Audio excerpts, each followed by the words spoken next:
So I did not fall asleep until 3:30 this morning. Oh, bro. That's crazy. It was, and and I think we've had this conversation years ago before, but like when I can't sleep, it is like a panic. Yeah. Because you get more anxious because the closer you get to the time you're supposed to wake up. So I was supposed to have a 7 a.m. this morning. And at 1:30 or 2, I politely texted that person and said, that ain't happening. Mm-hmm. Well, I have to admit, I did go down some children's Benadryl at 1 and it didn't work.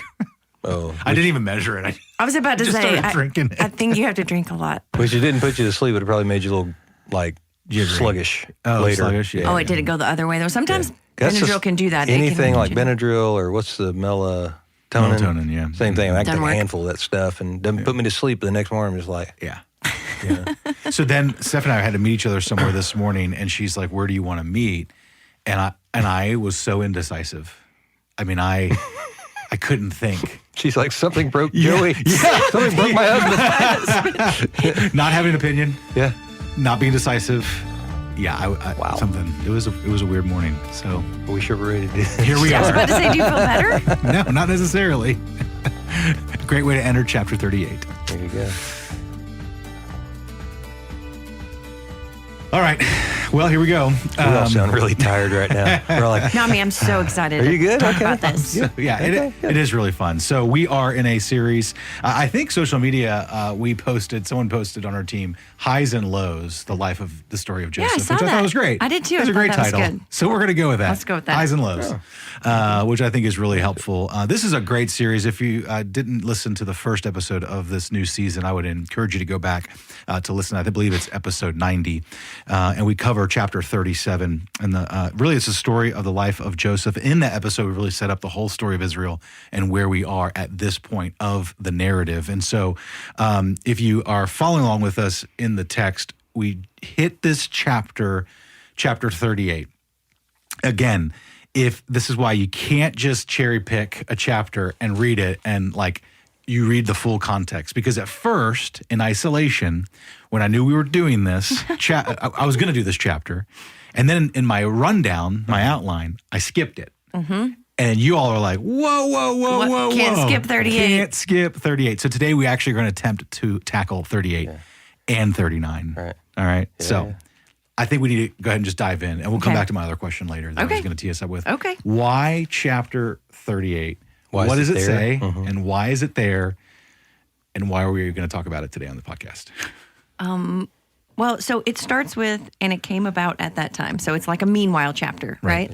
So it's not like it's out of nowhere. It's an overlay in the time period of what's Got it. going on, right? i.e. about the time Joseph was sold. Yeah. This is when. Absolutely. Right. Like, meanwhile, Sure. on another soundstage, yeah, it's good. you know, this was going on. So we are kind of tempted to say it's not part of the story of Joseph, Right. but it's happening at the same time. So that's, you know, from a narrative perspective, it doesn't come out of nowhere. Yeah, and really even from it's not about Joseph. It kind of was a reminder to me that this whole section technically isn't about Joseph. It's Right. about Jacob and Jacob's family.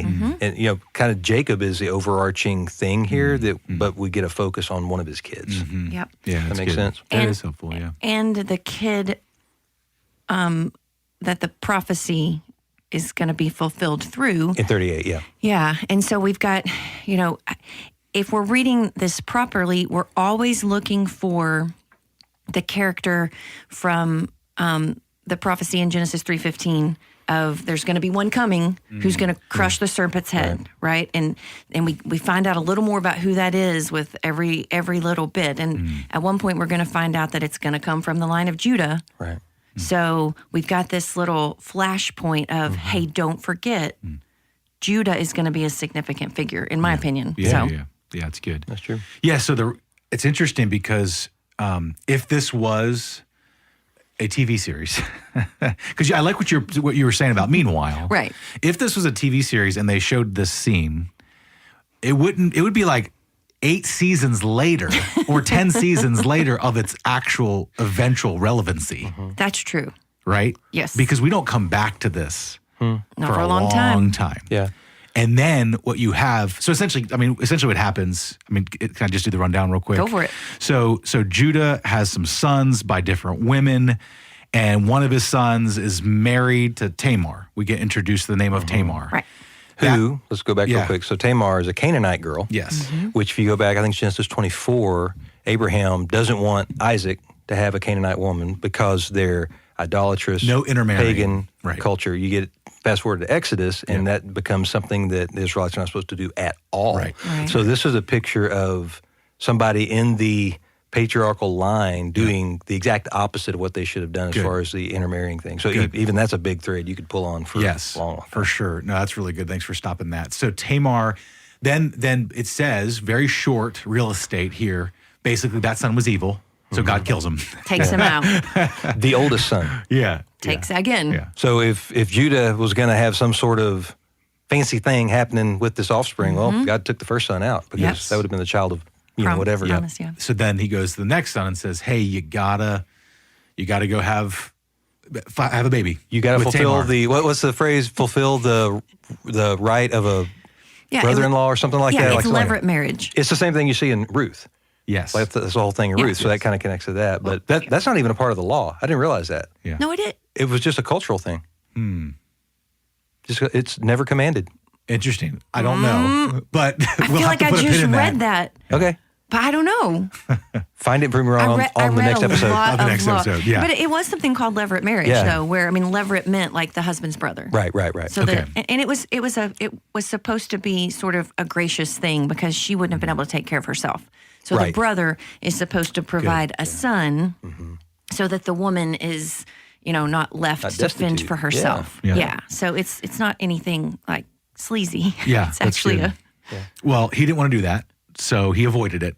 Okay, and then Well, he married her, yeah, but he didn't fulfill the procreative side of obligation. things. Yeah, Yes. there you go. Yes, Good. because he didn't want to give. He knew it wouldn't be his kid. Yeah. Yeah, Yeah. yeah, and then God killed him. Yeah, that's how you know. So we're down to. Yeah, right. Down to. If you're keeping score. So then she remains a widow, and it's really interesting, this story, because It's interesting. there That's is a word for it. Yeah, because I get to this point of the story, and this is where it's interesting about interpretation, because she still culturally feels the need to have a child, Yes. and she keeps pursuing an opportunity for that to take place. Is that a good way to put that? Yeah. Yes. Well, Judah promised her the next son. Yeah. Sheila. Let him get a little older Let him get a That's little right. older. and work this out. He gets older. Yeah. She sees him in the town square, figures out clearly Judah's not giving Right. her that chance. Yep. And Yep. so she does Yep.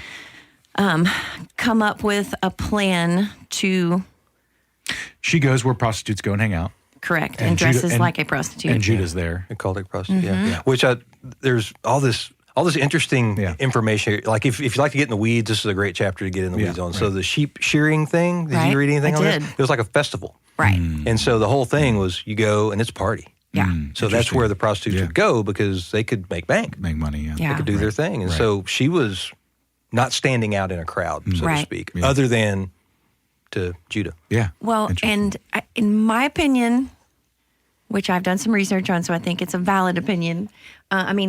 This was not Judah's first rodeo with a prostitute because he knew where they were going to be. Sure. He calls out to her. She doesn't proposition him. Yeah.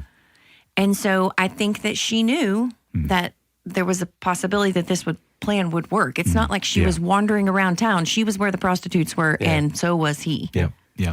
And I find it interesting to continue that thread, Lori, the narrative through this is then Judah obviously, does the deed with his daughter-in-law.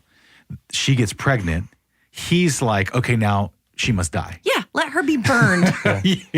Which is so, like, it took me immediately to David when Nathan confronts Yeah. him. Yeah. Because Kill it's the like man. all self-righteous. In verse, where is it? 24. About 3 months later after this, Judah was told, Tamar, your daughter-in-law has been immoral. Moreover, she was Yeah. pregnant by immorality. And Judah said, bring her out and let her be burned. Yeah. Yeah. And it's like, he's just being so self-righteous because he thinks he's totally gotten away with something. Yeah. Yeah. Like it never occurred to him this would come back to bite him somehow. Right. Right. You know, So but then it's a "you are the man" moment. yeah. So kind of then, thing. then it's revealed that it was actually his child, right? And then the twins. Excuse me, twins. So Yeah. and with that, the question that flies in my face is Judah seemingly was far more manipulative and wicked than his even sons. Again, we don't have the narratives on his sons. Right. Right. And then God spared his life. So this would happen. Has which to. which then teases and begs out an application that I think we're going to see again in chapter 39, which is a phrase that we've heard a lot, or a question we've heard a lot, is good things happen to bad people and bad Sure. things happen to good people. Yeah, karma. Right? Yeah. Yeah. And so it's interesting here, like, why did God strike those two down and keep him alive? Right. And, it's just a fascinating. Well, there's so many Fascinating thing. connective things. So one thing about Judah, he was, I think, roughly 3 years older than Joseph. Okay. So he was 20 when this whole thing starts. If Joseph was 17 like we 17 talked when about he got last week, sold. that means Judah, when he went down there, he was only 20 years old. So Yeah. he's not much beyond a kid himself. Okay.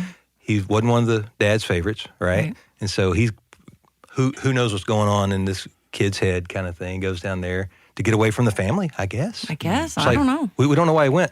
But there's an interesting thing, and this kind of bridges 38 and 39.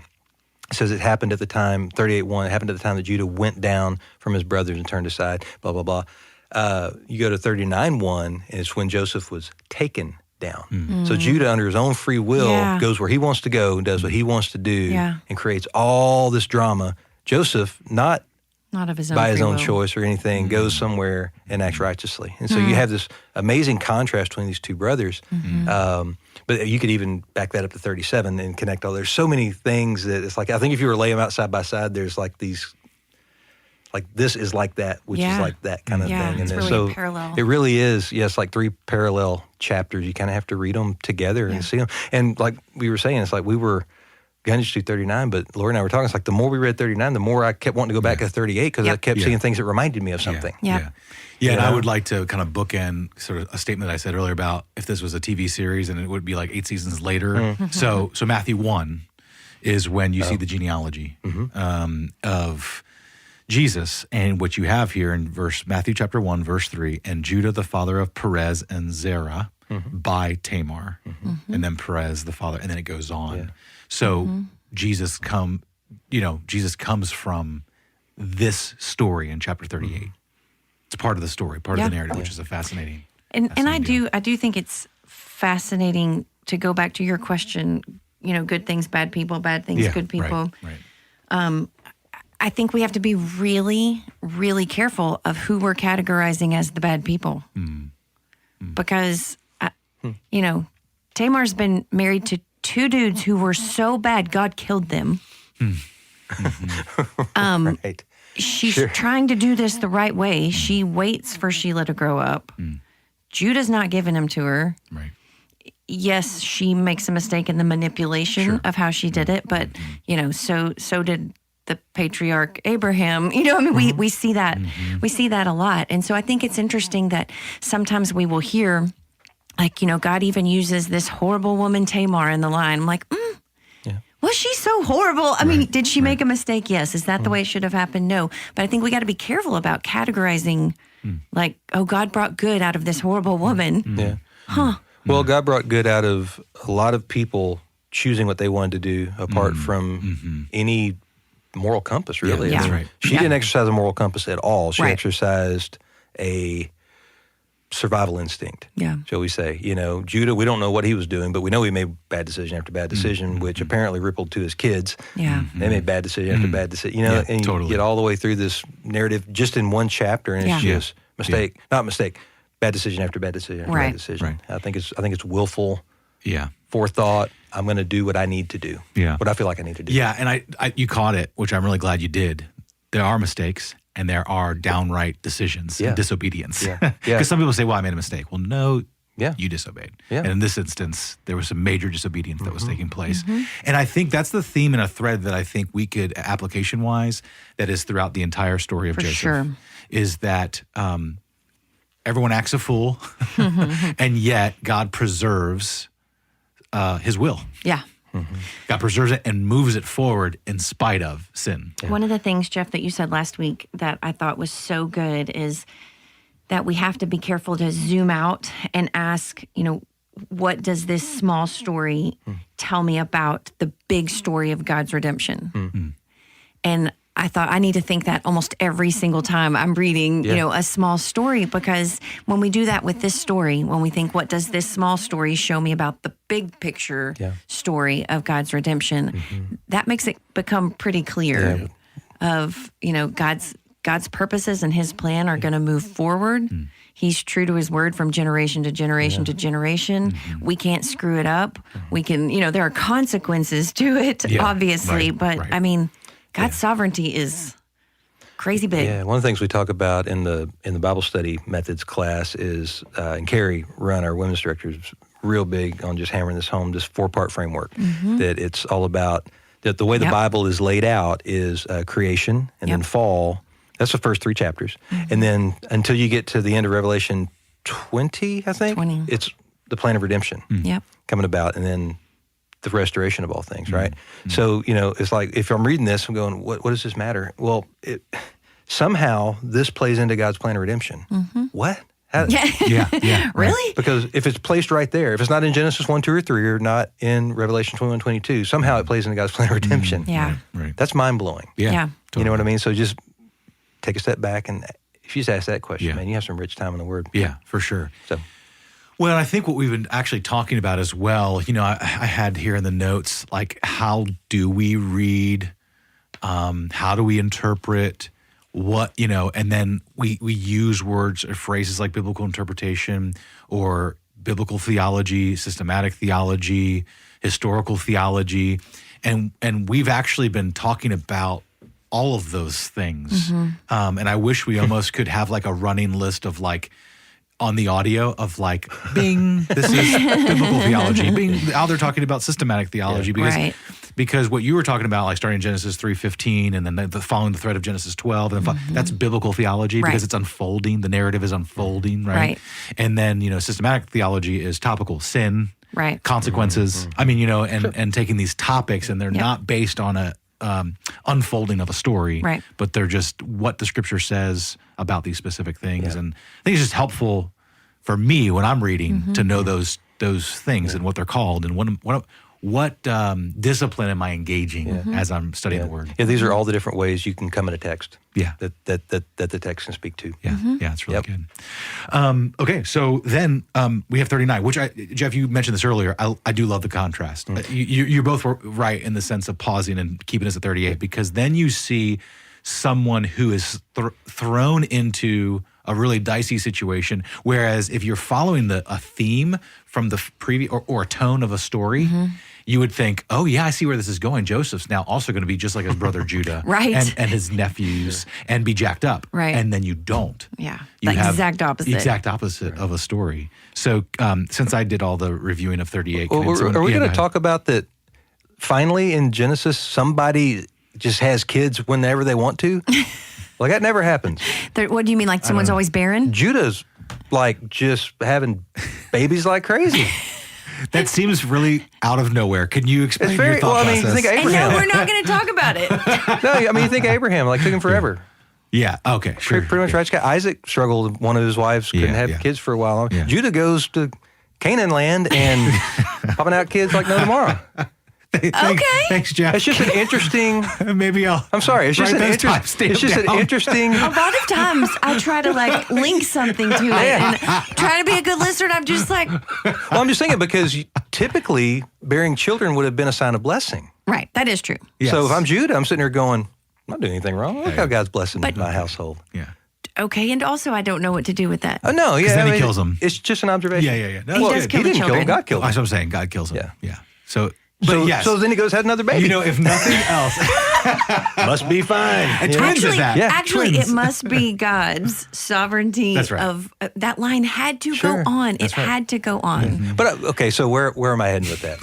It's so easy to deceive ourselves sometimes. You can be in sin, and it looks like blessings happening all around you. That is true. That's good. You know what I mean? That's kind of what I got from that. It's like That's true. if I'm Judah, I'm 20-year-old dude who I think this covers about a 23-year period. Yeah. And so in that 23 years, I mean, yeah, 2 of my kids died, but all in all, man, I'm Right, things are kind fine. of locked and loaded. Yeah. Right. And Yeah. honestly, they probably died because they were lug nuts, Right. that kind of thing. So anyway, it was just another little thing that I saw.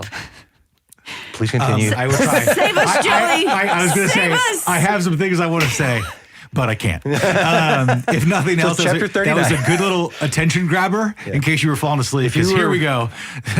Scene change. If you weren't paying attention 39. before, you really should start now because I don't know where we're headed. Here's the deal. I was really proud of like this huge segue I just made to Yeah, I'm 39, sorry. and you derailed I it. really just rained all over that parade. That's part is I you're like, are we apologize. not going to talk about that? I'm like, no, we're not. So chapter 39, you have this exact opposite where Joseph obeys and in the face of sin, he runs away. So the rundown of chapter 39, we go back to the story of what was picked up in chapter 37, which is Joseph is sold. He is brought down to Egypt and he enters Potiphar, which is an officer of Pharaoh, the captain of the guard in Egypt. And what you see many times, I think it's 3 or 4 times, is the word succeed or successful. That and the Lord was with Joseph. Yeah. And those 2 things were together. And as a result of that, he found favor in other people's eyes. So he is given full reign over the entire household. But Potiphar's wife tries to pursue Joseph. And Joseph says, no, thank you, multiple times. Potiphar's wife gets a little upset, jealous, whatever her emotions were, turns on Joseph, hands him in, and Joseph thrown in jail. Now, that was really high level. Let's unpack it a little bit better from here. What do you guys see? What's going on? What do we draw from chapter 39? I really think you did cover it pretty well. The Lord was with Joseph in verse 2 and then again in verse 3. And the master saw it. Thought that was interesting. The Yeah, Lord was with I Joseph underlined and that the too. master saw it. And so he put him in charge of everything. Yeah. 21 again, the Lord was with Joseph. 23 again, the Lord was with him and caused him to prosper. Yeah. So I felt like that was, because of the repetition, we can't not Yeah. see that. Yeah. And as what something different that was language important. than the chapter before? Yeah. Amazing different language. I mean, it almost reads like a completely different author. You know, I mean, it's just the tone, the tenor of it all is just so different.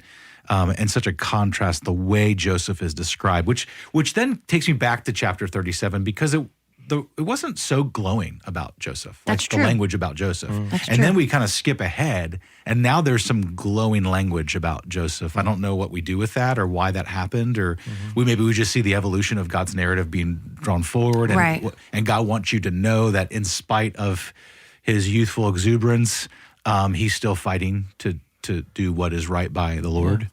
Yeah, and it's easy to read this and think that, man, as soon as he got there, he's like just a switch flip. This says he became a successful man. I mean, that implies Right. the passing of time. I would agree. You know, so this could have been months or a couple years later that he's kind of built some credibility, learned some lessons, maybe bumped his head a few times, but God's with him. Don't we know that he goes to prison that he gets promoted? Like we'll see later, he gets promoted.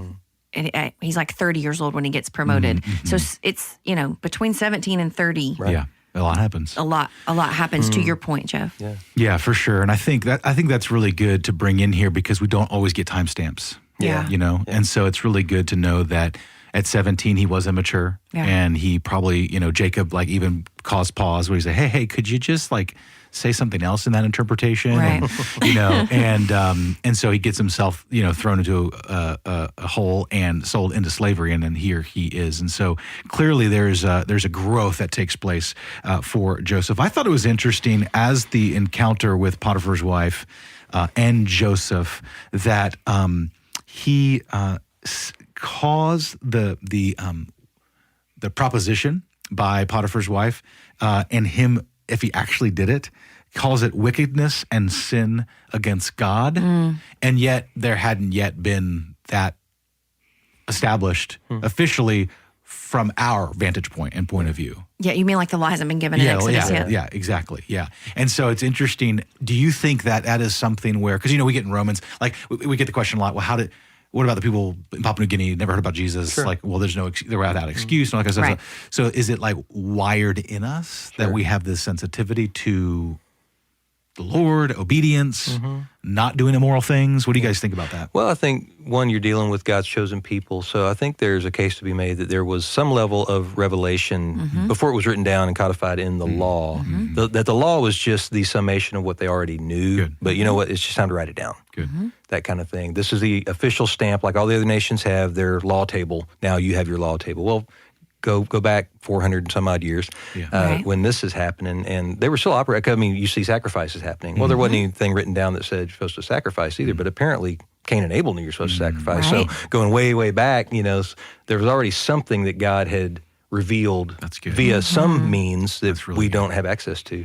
Yeah. Well, and I don't know if this is true or not.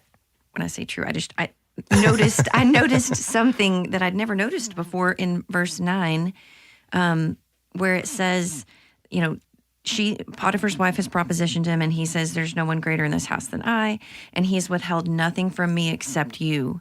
And I heard like garden language, like God has withheld nothing except this one thing. Yeah. Our biblical theology girl over there. sorry. Yeah, that's good. But that language just jumped out like, yes, that is built within us. That language and that choice and the understanding that something is wrong, right, that's there somehow. Yeah, it's really good.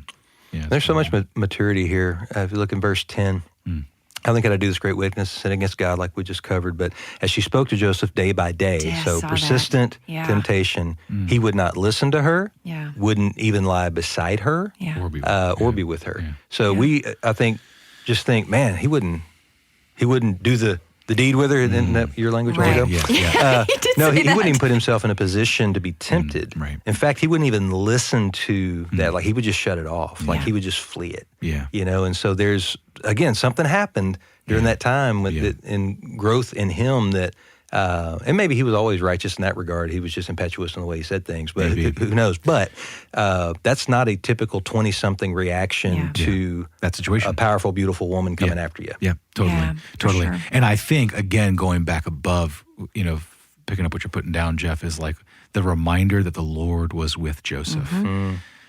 Not just in blessing, but in Yes. conviction Yeah. or what, yeah. I just Wow. think that as quote unquote, righteous, I forget the word used about Joseph, like maybe he was a moral kid kind of thing. He was just impetuous in the way he presented things. Yet he had the presence of the Lord. And that is so That's good. important for us to realize that when we face sin, it isn't about white knuckling Yeah. and figuring it out on your own. But there was some relationship with the Lord that Joseph was conscious of. I mean, he clearly confesses it right here that no way I'm going to do this wickedness and sin against God, Yeah. my Father. And like that, I think kind of you really did a great job showing how like how tempting that situation was for 20-something, and yet he was able to do it by the power of the God that was in his life. Then you go on to verse 11. I'm really glad to hear that, though, based on how I pulled the Judah card a while ago. That's good. But in verse 11, the next verse, and this is where humanity kicks in. This would make sense to anybody. But then one day, when he went to the house to do his work, none of the other men were at the house. It's like, so he had done such a good job of setting boundaries, putting Yeah. things in place and all that, but then he got lazy. The one inevitable day. happened. Yeah. And I mean, maybe he didn't know other people weren't home, but apparently that was a unique situation. Like, he shouldn't have been there by himself. Yeah, totally. Yeah. Yeah, it's really good. And then he ran again. I mean, he flew. Sure. As soon as he realized what was going on, he got the heck out of there. Yep. But he unknowingly put himself in a situation, Right. That's how, and that's just how subtle sin can be. Yeah, for sure.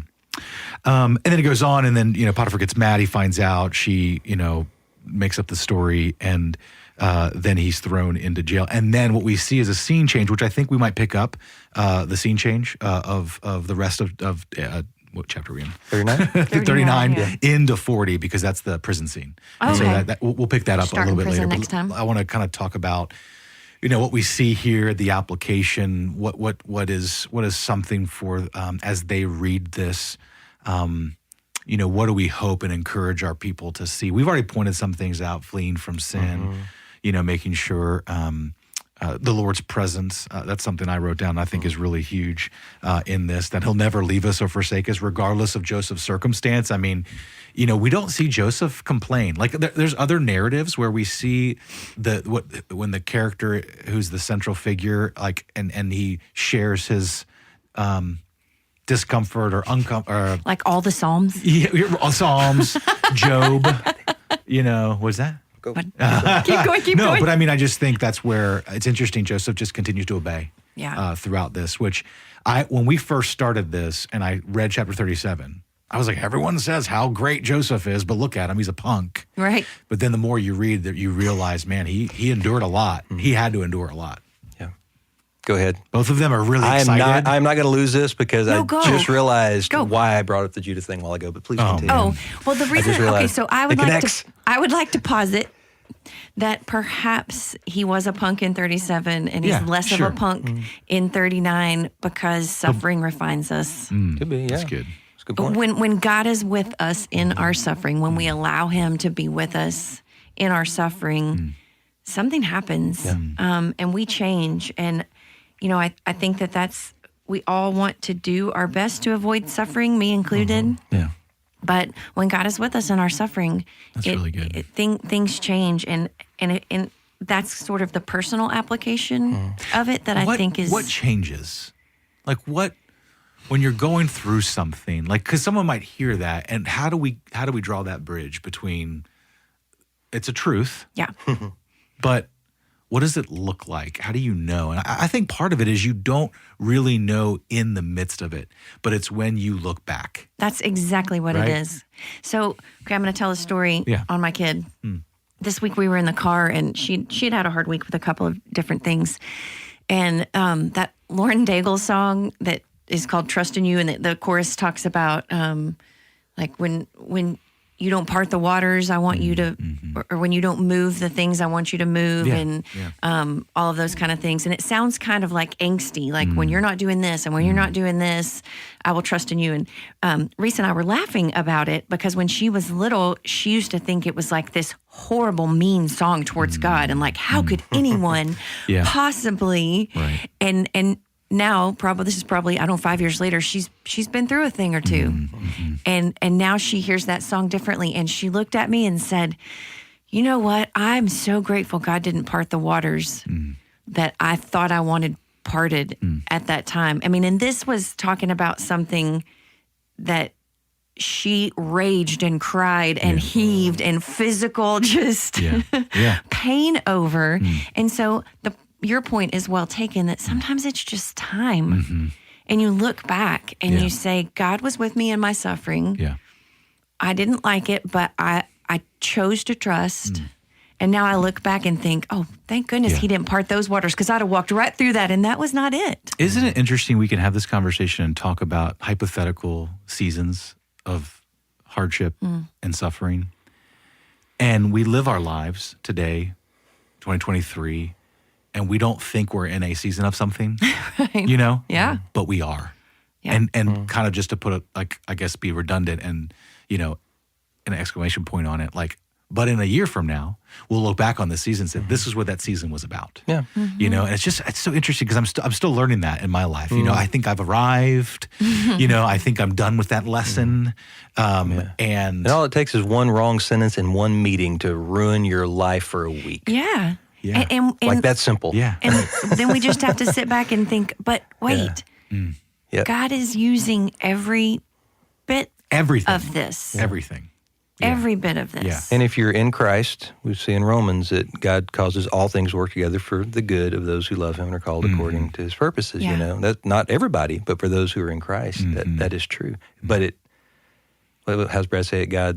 God's never early, but he's never late, or something God's like never that. early, but he's always on time. He's always on time. There you go. There it is. There it is. It's just that idea of we want it right now, but what's best may not be right now, but only God knows that. Right. We don't. Yeah. A good friend of mine, Ross King, just put out a song this past week, and even if you don't like the song, just listen to it anyway. It's called "The Rock I'm On," and there's a line in it that speaks to this, because just talking about the rock he's on, obviously being Christ, But he says, honestly, one of the lines is it, honestly didn't know if I was really secure till trial and tragedy showed up and said, are you sure? Oh, yeah. That's thick. Yep. There's a lot baked into that you Yep. could tee off on. But just that suffering proves to us that what we believe is real. That without going through the suffering, there's no litmus for. Yeah. You know? Yeah. How do you know that God is faithful if you never suffer? Yeah. Yeah. Yeah, it's good. And that's why I kind of go back to this reminder throughout this narrative of Genesis chapter 39 is the Lord was with Joseph. Yeah. Yeah. And I go back to that when I think about this topic that we're talking about, and people will pray for many things that aren't necessarily something that God promised he would do, which is get you out of trouble or get you out of it, but that he'd be with you in the midst of it. And it's such a great consolation and a beautiful thing, because the things that I've been through and the seasons I've been through have made me who I am today. And I'm sure Joseph wasn't very excited about his situation, but Just wait, it gets worse. yeah. And yet we see how he is used and who he becomes along his journey. And so I hope that is an encouragement to you. So I hate to make it light for a second, but this might. I figured out how the Judah insight that I dropped on y'all earlier. Great. Please enlighten Okay, us. good. Go. Let's just go. And you said something a while ago. I wish I could remember exactly how you said it, because it's what triggered in my mind. But from all appearances, Joseph was the one that was under judgment, so to speak. Right, because things were going bad for And it him. may have been because he was such a jerk earlier on. You know what I mean? If you're looking for the outside in, Judah's the one that's experiencing blessing Right. because he's got financial blessing, he's got familial blessing, got all this stuff. yeah. So looking from the outside in, we have to Yeah. be careful how we judge a situation, Yeah. because the absence of something might actually mean the presence of God. Yeah. The presence of something might actually mean the absence of God. Yeah, that's really and good. And that's just another connection between these two chapters where it's like, man, when you compare their situations Yeah. from the outside looking in, one looks like pretty good, one not so good, but it's the exact opposite. And that ties it back to your bow of good and bad and good. Again, we cannot define good and bad and good. That's good. Yeah, that's Yeah. God's making those calls. yeah. Well done, Jeff. Hey, man, I feel You landed the plane. I feel 10 pounds lighter right now. I gotta be honest. You redeemed yourself. I was pretty going, good. man, that's not making the cut, but now it has to now. Did you listen to us at all the last 20 minutes, or were you just thinking about how does No, that? I was totally listening. Just teasing. That's why I pulled up the lyrics. I know. I was hoping Teasing. I wasn't about to repeat something y'd already said because I wasn't listening real tight. But yeah. Awesome. All right. Well, thanks, everybody. We'll be back for Genesis chapter 40 about the whole prison thing and a baker. And a baker. you know, And a candlestick Another maker. little thing, just kind of teed up for Bonus- next week. bonus next week. material. The first verse in chapter 40, which will be at next week, sometime after this, the cupbearer of the king of Egypt and his baker committed an offense against their lord, the king of Egypt, and they were thrown in prison, right? Up here it says the only thing, back in 39, the only thing that Potiphar. Potiphar was concerned about was food he ate. There To you be go. continued. To be continued. Good cliffhanger, Jeff. Find out All right. next week. Come back next week. Thanks.